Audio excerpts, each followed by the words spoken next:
Hey there, I'm Christopher Schoenwald, and welcome to Life as a show intently focused on helping people find their professional pathway by exploring and unearthing the details of jobs from around the world. Before we get started today, I do have a favor to ask of all of you. I did start a channel over on YouTube in the last year and a half or so.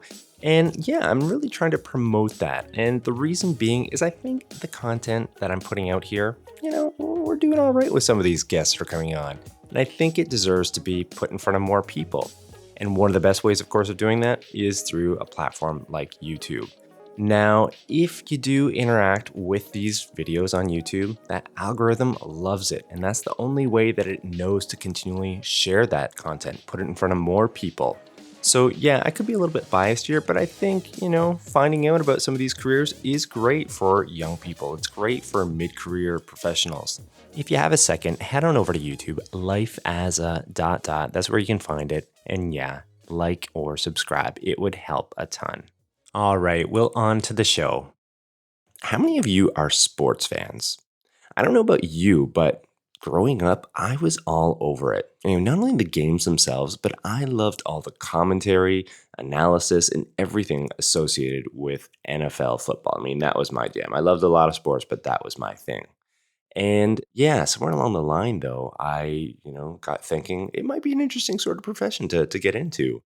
But lo and behold, I didn't follow through with it. However, there are people that do, of course. And that's what I've got lined up for you today. I have this excellent guest who took his passion from youth all the way to present day, where he is a well-respected, well-accomplished sports analyst and journalist. And we're going to get into it all today with him.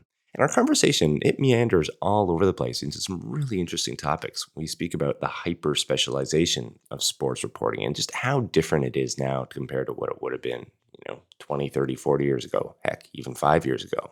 We also get into some more practical elements of sports reporting, things like travel, some of the other job perks, what it's like working with pro athletes, and a bunch more.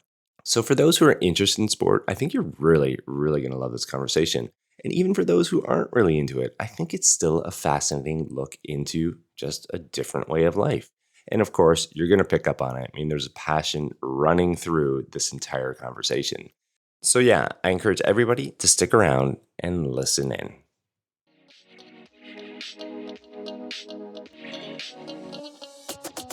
Joe Buscaglia is a longtime sports reporter and analyst, having covered the NFL's Buffalo Bills for over 14 years and doing so across multiple platforms. Buscaglia got his start in sports radio at 21 years old in Buffalo, in the market's top station, WGR 550, working his way up to be named the lead Bills reporter at 23. He then moved to the local television station, WKBW, as their Bills reporter, and after just 1 year was named the sports director at age 29, in addition to his Bills duties. Now, 3 years later, he joined the national sports writing company, The Athletic, where he has operated as their Bills reporter since 2019. Buscaglia specializes in the day-to-day coverage of an NFL team, analysis of football through game film, and practice roster construction using spreadsheets to convey his work to an audience, and continues to try and find new ways to cover the team for such a passionate fan base. He was born and raised in Buffalo, spent 2 years at Florida State University for college, and transferred to Buffalo State University, graduating with a degree in media production. So with all that stated, here's my conversation with Joe Buscaglia. Yeah, hey, so welcome to the program. How you doing?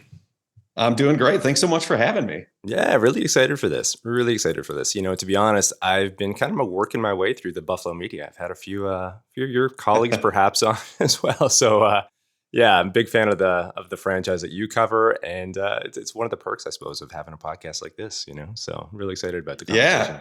Yeah, Yeah, it's a lot of fun covering a team like this one in this sort of area too, because it's kind of like it's a small market team, but it's also got like a big market feel to it. So yeah, it's really fun. I'm sure you've had some good convos along the way too. Yeah, most definitely. Most definitely.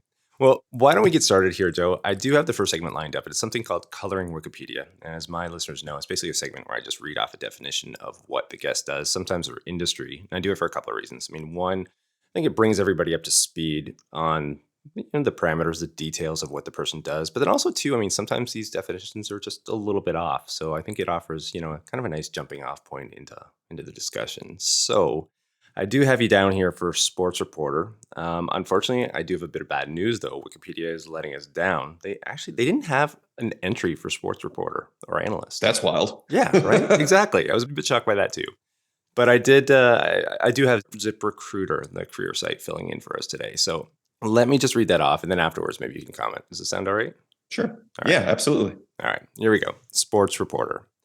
A sports reporter covers news on sporting events, teams, athletes, and fans. These journalists may report on amateur or professional sports teams. They may also work through a variety of media outlets, including print, radio, television, and internet-based publications. Job duties for these reporters include relaying sporting event outcomes, interviewing teams and fans, and partnering with other experts in the field for reports or events. So there you go. First take. What do you think of that? Yeah, it's a really boilerplate definition of what we do, because there's just so many different elements to how we do it. But by definition, yes, we cover teams for a living. And that, I mean, you report on them, you disseminate the information to your audience, no matter if it's if you're a TV person, whether you're doing it that way over the air, or even on views on online, YouTube, Facebook, Twitter, everything. Or if you're a writer like I am now, it just depends on the audience and which you're best serving. But there are just so many different ways to slice it. Yeah. And that's one of the things that make me love it as much as I do, because there's a little pocket for each person to kind of stand out. So in the nuanced version, I think there's a lot of different things we could get into with Sports Reporter. Yeah, and I think we are. I think I've got a few questions lined up that's going to kind of address some of these points here today, and I really like that point too of like the delivery points of the content. Because again, I mean, even just considering the notion of technology and like how that's really changed the game in a lot of respects. How people digest the content, and then of course how you package and put that content together based on the platform that you're serving, like all those different like nitty gritty sort of elements come into play here. So yeah, things that we're going to get into. All right. Nice. Yeah. Would there be anything that you de-emphasize within that? I don't know, that definition or? I think the whole idea of relaying sporting event outcomes, I would de-emphasize, just because, I mean, everyone has a cell phone at this point in their lives. And I think people by the age of, I don't know, 10 have a phone, maybe a little bit later. But yeah, I think if you are big into a certain team, the outcome of the game. Like you don't need me to tell you that, hey, the Bills lost to the Bengals 24-10 in the divisional round of the playoffs. Right. These are all things that happened. So yeah, that's really the de-emphasis, and which is what has kind of led the industry into pivoting and trying to figure out certain spaces as to where you can really find a spot and really try to carve your own niche within a market, within a fan base, everything along those lines. Yeah. I mean, and traditionally speaking, I guess like that is how it would have been in the past, is like you kind of given the details of how the game went down. I mean, that's still part of it, certainly, but that is just one slice of the pie, right? Like it's all these things that have evolved. Yeah, I can't tell you. I mean, you read off a bit of my bio.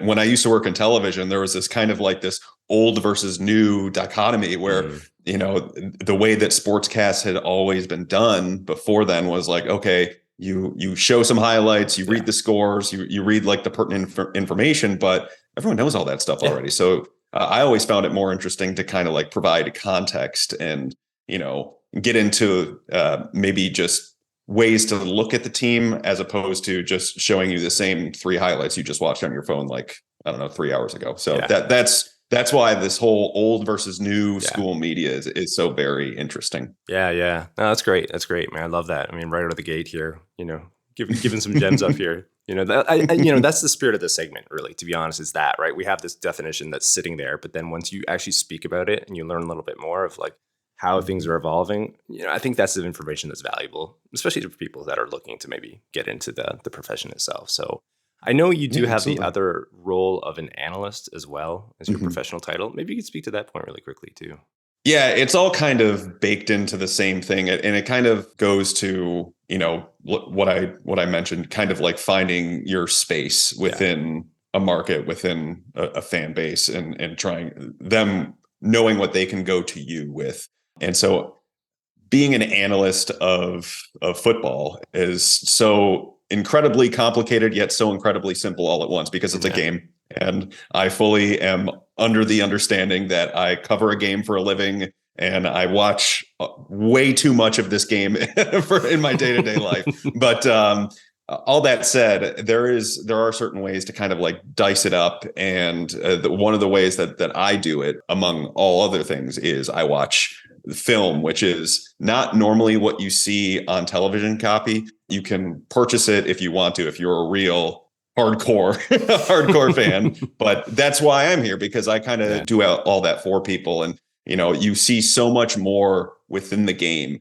And so Yeah. that being able to analyzing that and disseminate that within a package where you don't make people's heads spin, because football is an extremely jargony sport. Yeah. Like if some of the play calls that these coaches come up with are just ridiculous, but they're good for them. They're good for their own systems. And so just finding the middle ground between, okay, football nerds and the people that want to learn more about it, but also don't want to, I guess, get a PhD in football. Yeah. That's been kind of my space for analysis and going lowering those barriers to entry for people, I suppose, or people Absolutely. that want to go. Yeah. Name of the game. Love it. Mm-hmm. Well, maybe we can skip on over into this next segment here, Joe. It's something called A Day in the Life. And I'd be curious to hear a little bit about, what you're involved in, like what the position demands, say within the season, and then also in the off season. Because I think like for you and for myself as being like a fan of the sport and following it for so many years, like I know there's a distinction here as far as what probably somebody like yourself is involved with. But at the same time, like it's still quite busy, in both parts of the year, I'm guessing here. So I think it'd be interesting for listeners to hear a little bit more about that. Like what takes the most amount of your time, say, in season, and then what are you focused on in the off season? Yeah, well, I will start by saying there really is no such thing as an off season within the NFL calendar, because they have specifically built it that way, because it goes all the way through the end of April for the draft. And then they decided to put their schedule release in mid-May. So that's another part of it. And that leads you into OTAs, which are like these off-season practices for the new versions of the team through May and June. And really, there's only like this solid 4-week window from the last week of June to the last week of July to where, I just save up all my vacation for those 4 weeks and hope nothing happens. Right. That's the thing, right? Yeah. Something's still good technically. Yeah. Right. Exactly. But so yeah, that's the caveat I'll lead with for what goes on in an NFL season. But in the confines of the season, obviously that's a really busy time, because you just have to be in so many different places at once. From a daily week perspective, usually it's kind of a similar build up to the same game. And it goes Monday, you go in there for just random interviews. Tuesday is everyone's day off, players included. But Tuesdays, because it's a day off, it's a day for me to get into like the film from the previous game. And that's usually one of my busiest days. So that way I can catch up and be able to watch the film the way that I want it to, which usually takes somewhere from, I don't know, 6 to 8 hours before I get into the writing piece of it. And then, write it Tuesday night into Wednesday morning. And then, oh, by the way, there's practice on Wednesday first thing. And then you go through, watch practice, and you do interviews, everything along those lines. Same thing on Thursday. And by that point, you have had to have flipped the page over to the next game, because once it gets past like maybe Thursday at noon, people don't care about what happened on Sunday anymore. And so then there's a Thursday practice, and you start to gain interviews and really try and break down film of the next opponent, at least from my perspective. And then on Friday, there's another practice. Saturday is a day off if it's a home game.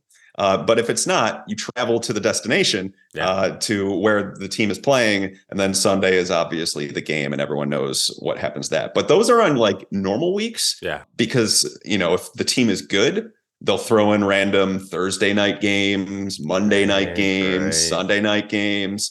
And, they're great because the visibility is awesome and everyone's watching them. But also like from a reporter's perspective, it's probably some of our least favorite just because you're up super late. And I usually during game or after games, after interviews, everything like that, it's usually like an hour to an hour and a half before you even get back to your computer. And then you start to sit back and go, okay, what did I just see? How can I write something that differentiates from what you saw out there or what everyone else is thinking? And then actually going through and writing it up.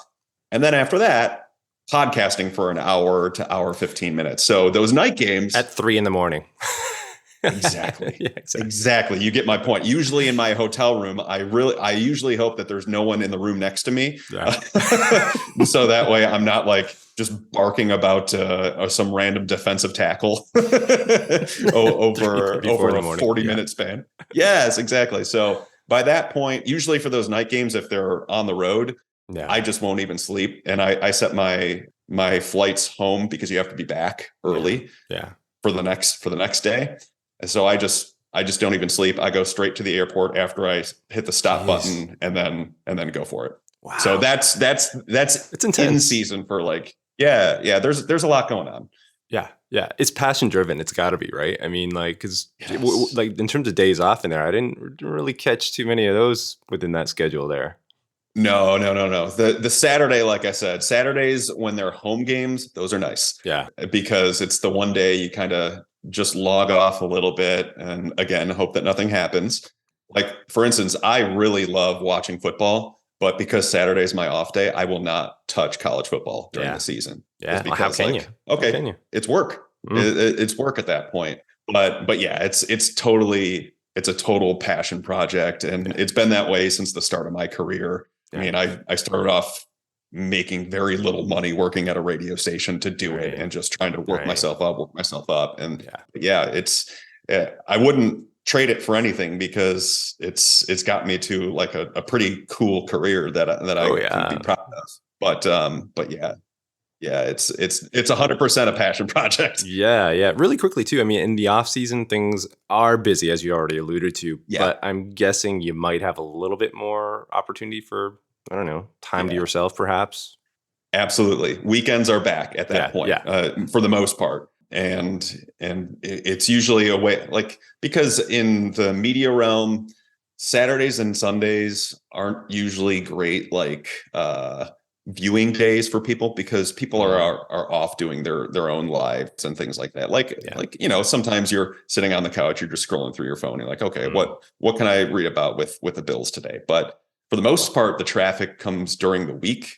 And so that is kind of a good thing from our perspective too, because you can, like you alluded to, kind of log off a little bit and be able to go about your normal life, do things around the house that you need to, all the projects that you put off during the season.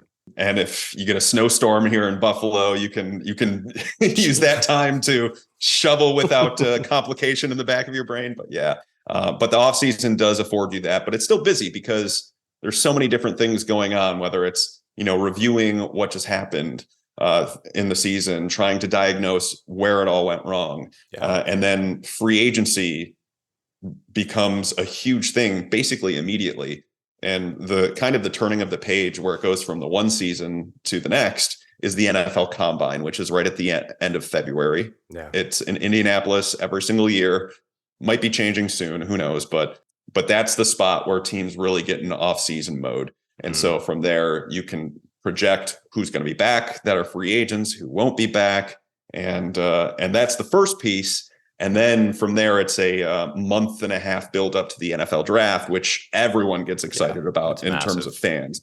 Yeah, it's like the way that I term the NFL draft is like, it's the only opportunity for fans to know that their team is going to get better. And it's like this overall eternal optimism Right. 3-day weekend Right. where pretty much that you're going to get someone that's talented that could become a difference maker from your franchise, and then you talk yourself into it. Yeah. So Yeah. that's a really cool aspect. But yeah, though, that kind of leads up to the end of April, and that starts to be where it downshifts just for a little bit. Like I said, May and June have these off-season workouts that you can go to, some availability for interviews, things like that. But yeah, it starts to get into the downslope, and then once that late June Ramps right up.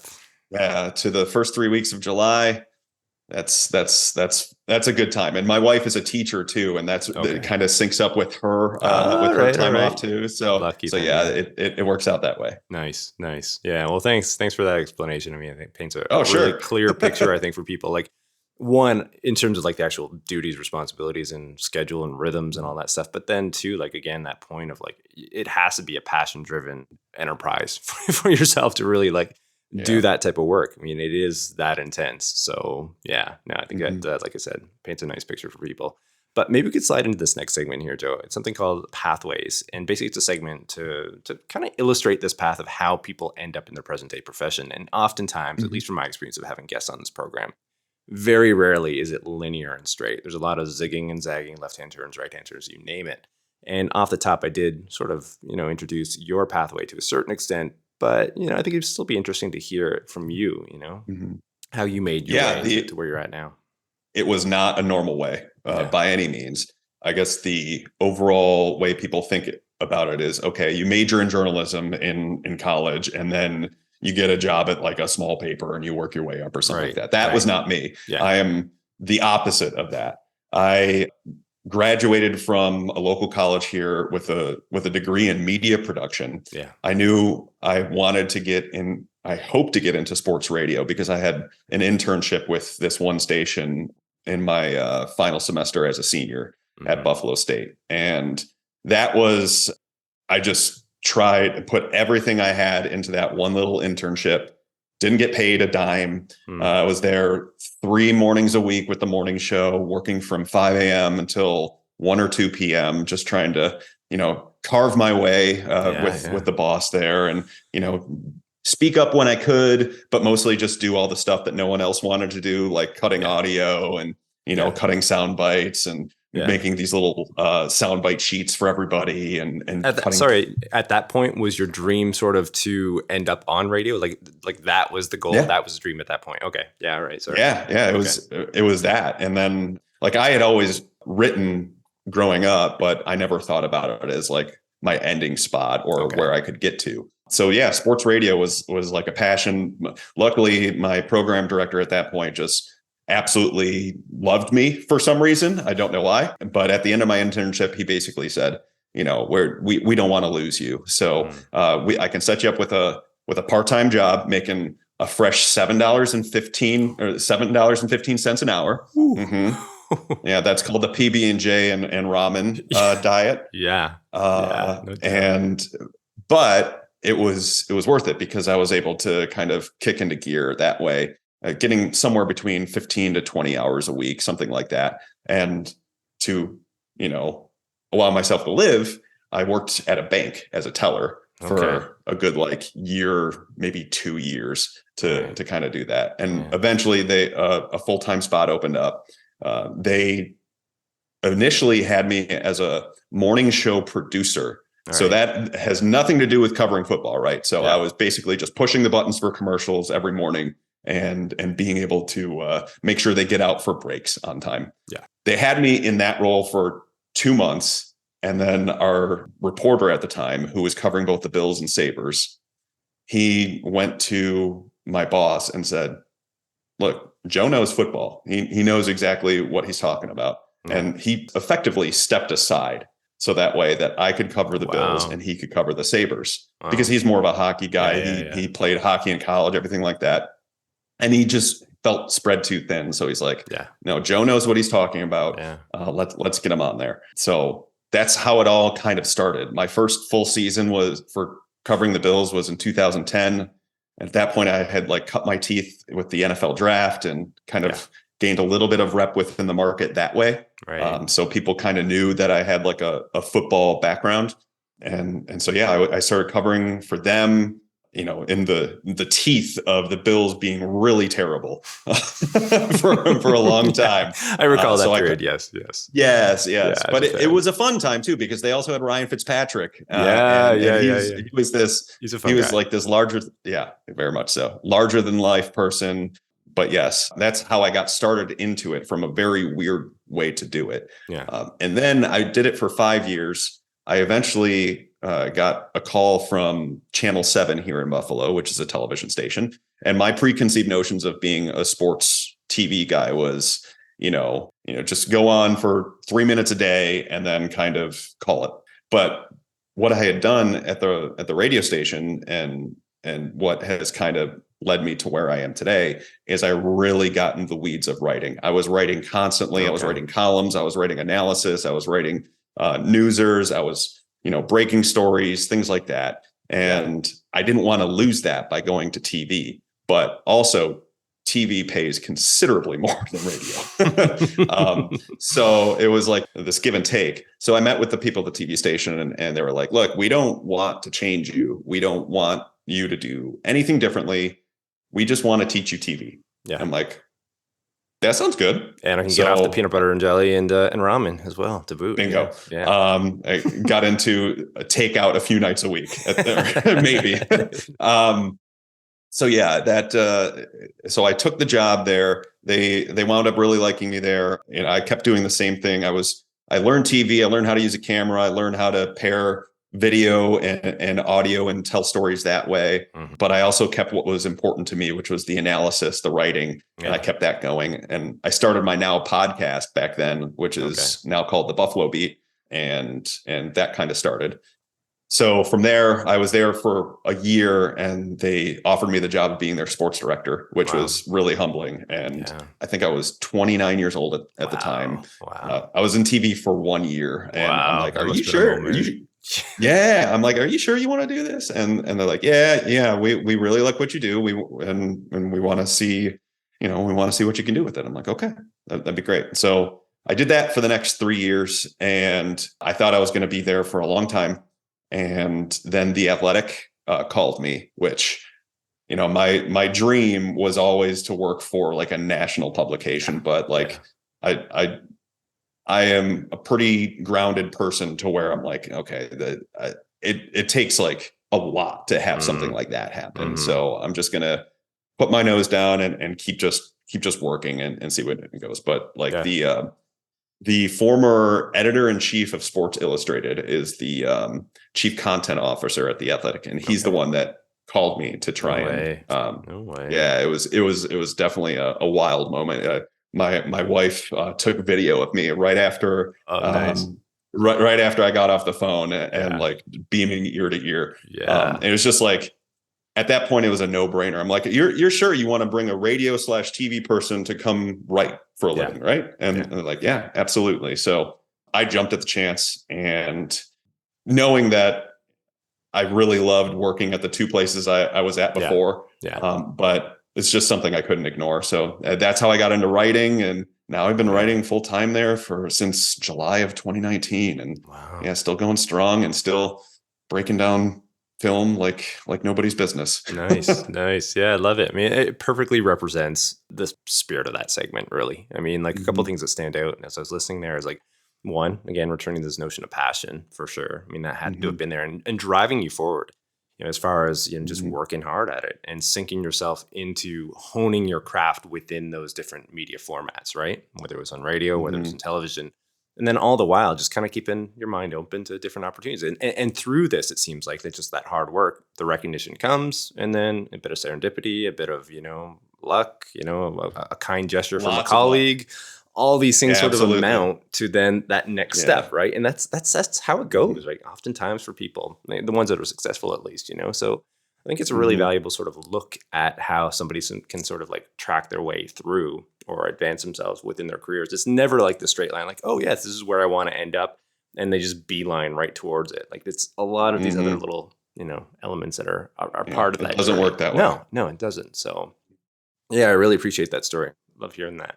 Maybe we could jump on over into another segment. I know we're skipping through segments here, but this is a Q&A discovery, and we can just kind of continue this back and forth. And I thought we could kind of launch into this in a bit of a playful manner. I have some topics, like a list of topics, and maybe I could just read off a few for you. And you can give me your instant sort of feedback on them, 1 or 2 word takes. Okay. And maybe we can circle back after and explore a couple of them. Does that sound all right? Sure. Sounds great. All right. So here we go. First one, spreadsheets. I'm coming with fire, Joe. I'm coming with fire. Spreadsheets. That is my baby. I have way too many. All right. Sports reporter camaraderie. Ooh. Depends on the market, but Buffalo is great with that. Okay. Pro athletes. You never know what you're going to get, but there are some really good people that take the time of day to get to know you as well. Okay. Work travel. A science. A science that you have to get down within the confines of an NFL season. Love it. Okay. Bills Mafia. They're a lot, and they a lot of adjectives you can come up with there. They are a lot, and it's all good things because they have obviously helped me get to this point in my career, and they also are some of the most passionate fans that I've ever come across. And the fact that they care about like backup offensive linemen is just unbelievable. So thank you. Yeah, they're a rabid fan base, no doubt. All right, Buffalo, New York, the city itself. Yeah, hometown, and that it's a wildly underrated place. That once you're here, you know why people stay. Yeah. Okay. Deadlines. I've never had to deal with them, basically. Wow, which is really? kind of weird. Yes, because like newspapers have deadlines, right? Yeah. So I suppose my deadline is just before I get on the plane, before I travel. But no, I haven't really had to deal with like hardcore deadlines of like, okay, you must get this in by 10 p.m. Okay. It's never happened. Okay. Last one here. Job perks. Ooh, being able to watch football every day, honestly, that's pretty cool. Going to practice, having a personal conversation with people that people would die to meet, people's heroes, things like that. It's like that novelty of it that will never wear thin on me. Nice. All right. Well, for the sake of time, maybe we could jump into the next question here, because some of these points that we just covered are going to come up in the conversation anyway. So yeah, that was fun though. I really like some of those points there. But this next question here, like this world of sports reporting unto itself. I mean, like I think it'd be fair to say like there's some broad mandates that you're responsible for, and roles, responsibilities, so on and so forth. But also too, when you've already spoken to this lightly, is this notion of like hyper specialization, where it's becoming like more and more niched down, and as far as what you do, again, returning to that last question, spreadsheets, as a fan of your work personally, like I know this comes up quite a bit on your end. You've developed a bit of a reputation for it and how you use that. And it fits into this notion of like hyper specialization. Like you're covering things that maybe from an outsider's perspective, people wouldn't necessarily assume are being covered. Maybe it's like a practice, just a practice itself, or maybe it's like the roster construction, again, the Buffalo area, this rabid fan base that eating it all up, again, like a backup offensive lineman, like people want to know how this guy did in practice, right? So it kind of feeds into this notion, and I'd love to hear your take on it, like this rise of hyper specialization within sports reporting, and what do you think has brought it all about? Yeah, I think because people generally are more well schooled about just the nuts and bolts behind a sport, to where I feel like people want to learn and they want to know as much as they can about their passion outside of their normal lives, which is work, family, everything along those lines. And I think that really kind of allows the space to where you have, and not everyone is into the same thing. Like I can tell you what I write is not going to be for everyone, just like what people come to expect from me, and they read from me. Maybe something someone else does just rings a little hollow. And it's not to say that the way other people do it is bad. It's just different. I mean, there's a spot for every way to do it. And once you find that little slice that people come to know you for, then I think there's really a big opportunity to not only establish that, but also grow within that and be creative within that space and do different things as the years kind of go along, and create different ideas of how to do basically the similar things, but there's just so many different ways to specialize into it. Football being one of them, and I'm very lucky because football has natural delineations of positions to where you can slice up so many different things. There's just so many different roster construction avenues, whether it be the draft, free agency, undrafted free agency, and trade deadline, things like that. And then within the actual confine of the season, you're slicing up exactly how they perform, who's looking good out there, who's not, and it kind of all comes back to the same point, because if they're not performing well, then that leads to off-season stuff, and it's just a natural flow of things to do that. So when you bring up spreadsheets, that's why I have spreadsheets for everything. charting. Oh, charting! Like my all 22 grading. I grade every player. That's one of my marquee things. I grade every single player, every single game. I watch every single play, probably 10 to 12 times on coach's film, and that it spits out a grade, and I have them weighted. And so the spreadsheet that I have shows like special team snaps, how they graded on certain games. So like if you only play 4 snaps one game, then that's not going to hit your total grade as much as, say, when you play 50. So it's just, I got a lot of formulas working on in there. Yeah, it sounds like it. It's really interesting to me in that sense of like how this has evolved. Because again, like going back to say the 1950s, 60s, 70s, whatever, like we've already spoken to this point, it was probably just on the score and what happened within the game. But here we are now getting into conversations such as this, right? Like I was thinking about this as I was putting this outline together. I'm like, maybe it's just this rise of, citizen journalism to a certain extent, the different platforms available that, have kind of inspired others to like find their niche, to attract attention, to attract viewers. And again, I guess maybe like these sports leagues, especially the NFL itself, just doing an excellent job at marketing and promoting themselves, that people feel like, well, I need to know all of this stuff. I want to know more. And they've just sold it on people. And yeah, it's just kind of created this ecosystem where, people like yourself can really dive into this stuff. And again, in a place like Buffalo, people are just going to eat it right up. I don't know, am I absolutely. Anything there? Does that make sense?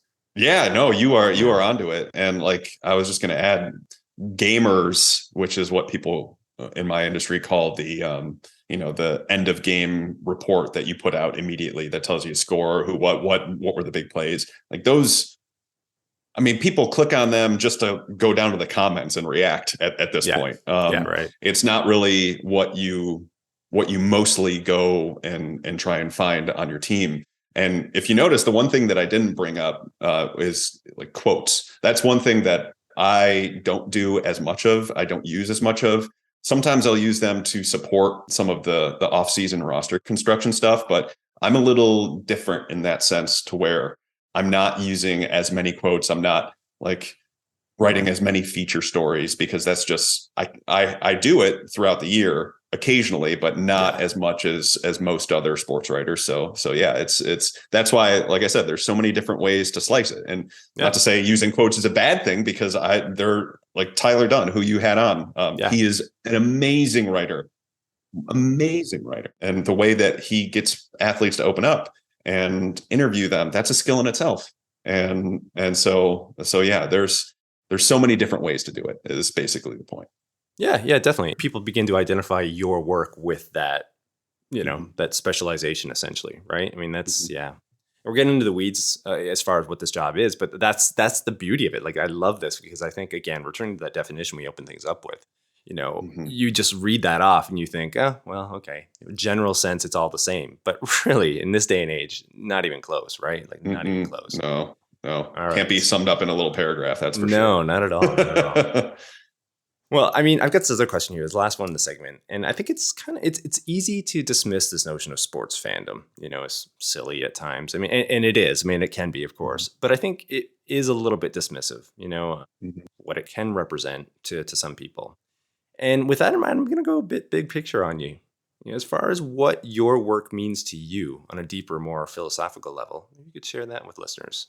Yeah, I absolutely love what I do, obviously, but I think the reason that it's so humbling that for being able to do it for this long is like because people genuinely care what I write, and that is like the most wild thing I've ever come across. Because like, okay, I'm a kid from Hamburg, New York. Like, I'm not like this classically trained football guy, but I guess people have grown to respect exactly what I do for a living, which has been really, really nice, and will never like I will never go a day taking it for granted. Like that's the big thing. But to just to keep it going and to keep the passion going, that's something that has to come from deep within, and you have to be able to really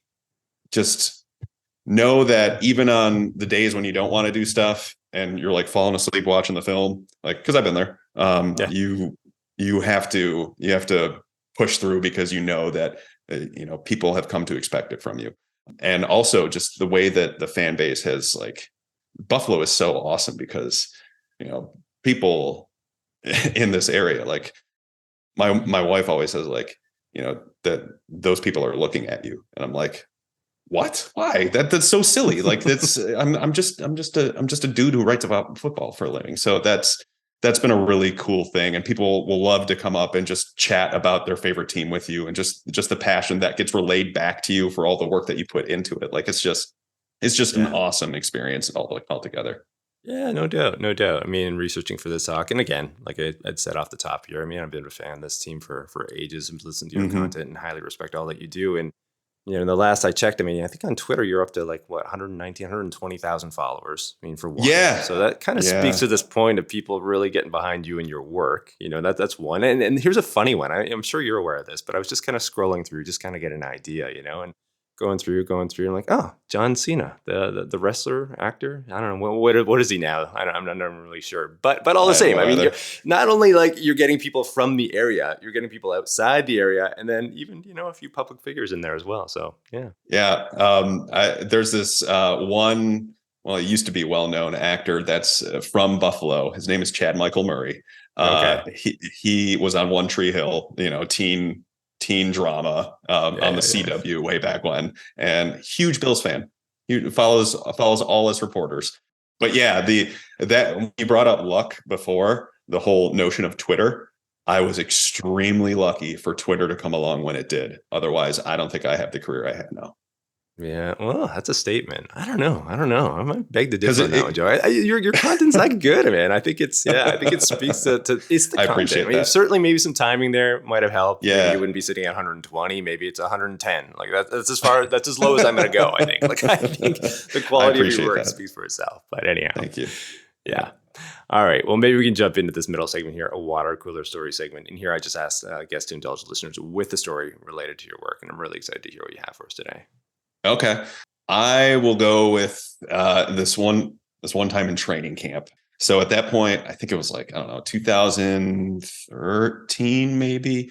So basically with training camp, the way that the Bills have it set up, they have everyone, all of their players in dorms at St. John Fisher College. It's a way that they've been doing for years. They go away for 3 weeks. And also they provide a dorm room for each media outlet. So if rather than drive back and forth the 3 total hours it would take for the round trip, you have the option to stay in a dorm room. So, for my first, I want to say like 7, 8, maybe 9 years, I would stay at the dorms. And it also lends itself to like downtime around campus and like waiting around, stuff like that. And there's just more general interaction between you and players at that point, which is good to kind of show your face and everything along those lines. So this one year, I was waiting around for an interview in the basketball gym, the way that they have it set up. They have the practice field, and then all the players walk through this basketball gym to get to their locker room. So, that's just kind of an in the weeds thing. And so I'm I'm standing there waiting for an interview at that point, and Richie Incognito and Eric Wood walk by, two longtime offensive linemen within the NFL. One and I'm on the basketball court. I'm a very tall human. I'm about 6'5", and so Richie Incognito walks by and it's like, "Hey Joe, bet you $500 you can't dunk." I'm like, "You sure? You sure you want to do that?" And then he looked at me as I looked at him square in the face, and he's like, "No, no, it's off. It's off." I used to play basketball and I could dunk at that point. I can't anymore, but I could dunk at that point. And just like the manner of like that little personal connection and even throwing some shade at each other, that's part of it. So just developing those relationships and everything along those lines. So yeah, that was one that kind of came to mind. Yeah, that's a cool one. That is a cool one. I think, it's easy to get caught up in this notion of like the professionalism and that side of it and what you're involved in. But at the end of the day too, I mean, like, you're probably a kid growing up into sports for one. Obviously you like to take it all the way into a career, but these little moments here, you kind of return to that childhood moment. You're like, maybe you're pinching yourself or you're catching yourself. Like, what am I doing here? What am I doing? What just happened? Like these moments have to be meaningful on some level, right? I mean, yeah, absolutely. Like being able to like be at all these big games, like the fact that the Bills have been good the past few years has not been normal the way that my career started. But being at the AFC Championship game a few years ago, even during COVID year, I was able to go to that game. And then being at the Bills Chiefs game, the 13 seconds game, where it's just this game of the year sort of element to it, where the whole world was watching. It was just so cool to not only be there, but to know that people are depending on you to write it a certain way. So no doubt. Really cool. I mean, we're kind of drawing to a close here a little bit, but I mean, even this past season with what transpired and captured the attention of the entire nation. I mean, a bit of a somber story there, as far as the Damar Hamlin story that a lot of people are probably familiar with. But like being involved in something like that too. I mean, that must have been a bit of a challenge, and that transcended everything that I have never gone through a week like that in my professional career, and it hasn't even come close to it. Like, that is something that we actually had like at the Athletic, we have everyone basically go to Indianapolis for the combine, and where it's like this one time that we actually meet up, because we don't really have many brick and mortar places, and we don't really get to meet each other a bunch because we're all over the country. Right. And one of the things that they had us do was me and Tim Graham, who also covers Buffalo sports in for the Athletic. They had me and him, along with our Bengals reporters, kind of sit in front of the room and just kind of talk about the experience, what it was like to cover it. Also like the emotional element to it, because we're all humans at the same point. That really was a big talking point behind it. But yeah, it's processing that real time, processing it post it happening, and then covering it all along the same lines. Yeah, it was definitely a week that I don't think that I'll have again. I hope that I don't. Yeah.